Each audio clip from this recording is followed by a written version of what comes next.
Dana White had high praise for Matt Brown after he knocked out Court McGee at UFC Charlotte over the weekend.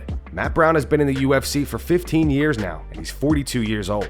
Dana went on to say power. The guy has the power to end the fight at any moment. That's the game changer. If you could go out there and get in the pocket and start trading with another guy, and you have the kind of power that Matt Brown has, and the chin, it's cool to see two OGs go out there and do it like they did it. Both great guys. I'm happy for Matt. You've got him, you've got Jim Miller. I mean, there's still a few guys that are out there. Everybody's different when it comes to longevity. When you say, how does Matt have such longevity? Power is the thing for Matt. Jim Miller is stamina, durability, his submission game. Every guy has their own thing. And for younger guys coming up, whatever your thing is, but the most important thing in this sport is durability. Are you durable? Can you not get injured? A lot of these guys keep getting injuries, and finally you get to a point where it catches up to you. I had shoulder surgery 4 years ago. I never want to have shoulder surgery again. I don't even lift heavy weights. I have so much respect for these guys who want to stay in the game so bad. They keep going through surgery after surgery after surgery. How mentally tough do you have to be to stay in this sport and keep going through different surgeries and all this stuff? It depends on the person. There's so many things that go into longevity. It's not just one simple answer. Michael Bisping and Mike Perry on the Believe You Me podcast discussed Jake Paul boxing Nate Diaz. Both believe Nate has a very good shot of getting the W. One, because he's under Jake's skin already, and two, because Jake's coming off a loss to Tommy Fury, and his mindset may have drastically changed. Age, 38's not bad. Nate better come in there smart.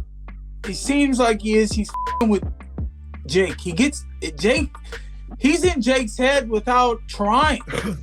Jake's pissed about him for some reason, and he's going to be really mad when he's not having success against him like he thinks he's going to have. And he's going to be in his own head because he's green in the sport.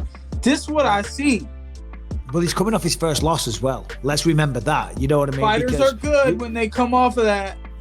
No, they are good, but it can mess with this, though. You know what I'm saying? It's all well and good when you're undefeated. You're like, oh, my don't stink. I can beat anybody. Then you take a loss and you're like, hold on a minute. I am human after all. Now he's going up against Nate Diaz. On paper, there is benefits to Jake Paul, but Nate is a proven badass, Yeah, I guess I'm saying with my heart, I'm like with Nate.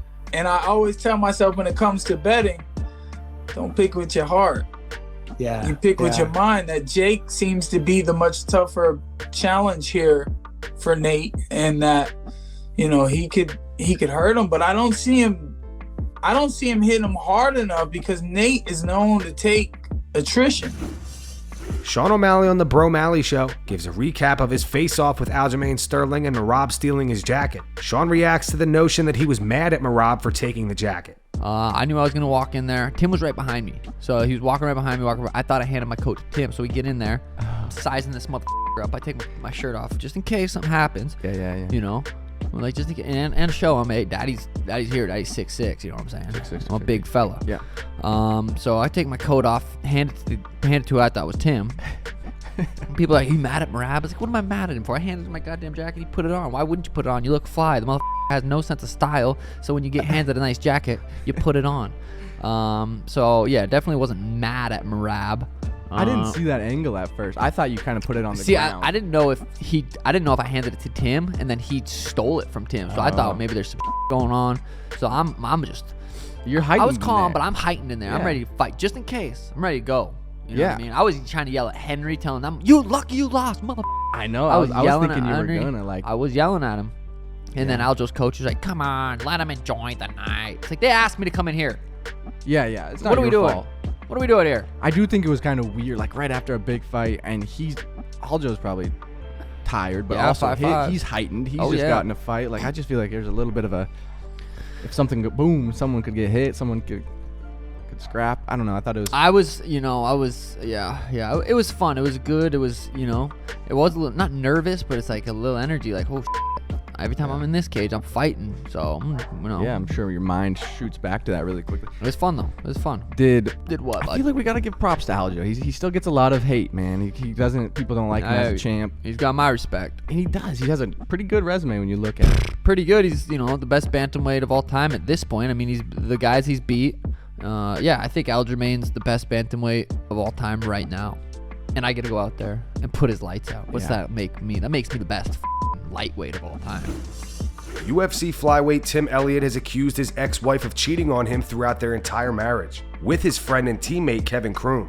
Tim's ex-wife's name is Gina Mazzani. They got married in October of last year. She actually just competed in Jorge Masvidal's recent Gamebred boxing event. She defeated Pearl Gonzalez via decision. Elliott posted this photo to his Twitter. It's of Gina and his daughter on their wedding day, with Kevin Croom holding the mic. Tim wrote, "You want to see something gross? This is my quote-unquote wife reading vows to my daughter on our quote-unquote wedding night. The guy holding the microphone was my quote-unquote friend and teammate. My wife cheated on me with this guy the same night, and they have had a relationship our entire quote-unquote marriage. Gina Mazzani."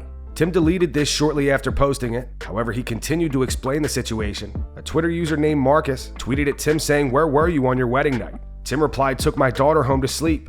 Another Twitter user replied saying, "And you didn't find it suspicious when she never came home with you on your wedding night?" Tim replied, "She had friends there from out of state. We were in my home area with all my family. We had a party the next day." He followed up saying, "I was just sick of making excuses for why we weren't together anymore. I have to make some bullshit up every time I do an interview, and they ask about her. Now everyone knows. I don't have to cover for them." Both Gina and Kevin Croom have been silent on this issue. However, we know it happened very recently, because Croom posted this to his Instagram 12 weeks ago with both Tim and Gina. He also posted this on February 17th, again with Tim and Gina. And after Gina's victory over Pearl Gonzalez at Gamebred Boxing, Kevin Croom posted this to his Instagram. He wrote, @GinaDanger with a f***ing dub. Sean Strickland reacted to this situation and for some reason took aim at James Krause. Krause was Tim Elliott's coach. He wrote, "James Krause had a win today. He wasn't accused of f***ing Tim Elliott's wife. Good shit, man, you're really cleaning up your image. James, my gym holds all the titles. Number 1, rigging fights. Number 2, wife f***ing. Number 3, sex tapes. LMAO, fame." Jake Shields responded saying, "To be fair, it seems every MMA gym is full of wife f***ing." Sean replied saying, "Let me tell you something about wife f***ing. Some wives need to get f***ed because some husbands are pieces of shit. But when you're looking the husband in the eyes every day, trying to be buddies while f***ing his wife, scum of the earth." Gina Mazzani has since deleted her Instagram since Tim Elliott came out with these accusations. And that's going to wrap it up for the news. Thanks for watching. If you enjoyed the video, be sure to subscribe to Full Mount MMA and click the bell icon to be notified when we post future ones. Here are the 3 top comments from last video. The first one's in reference to Anthony Smith's loss to Johnny Walker. It's from Naki Nation. It says, "Legend says Anthony Smith is still searching for his breakout performance." The second one's from Dom. It's in reference to Conor McGregor saying that he wants Matt Brown's KO record. It says, "I doubt Conor will even fight 5 more times, let alone have 5 more KOs." And the final one's from VIP Set 87. It says, "If history is any indication, I was expecting, Walker didn't beat me, I beat myself. I'm actually surprised that Smith admitted that Walker was the better man." Those were the 3 top comments from last video. If you want to be featured on the next one, all you have to do is comment down below. If you missed yesterday's news, click the video on screen to get caught up. And make sure to go subscribe to our second channel where we post our exclusive MMA interviews.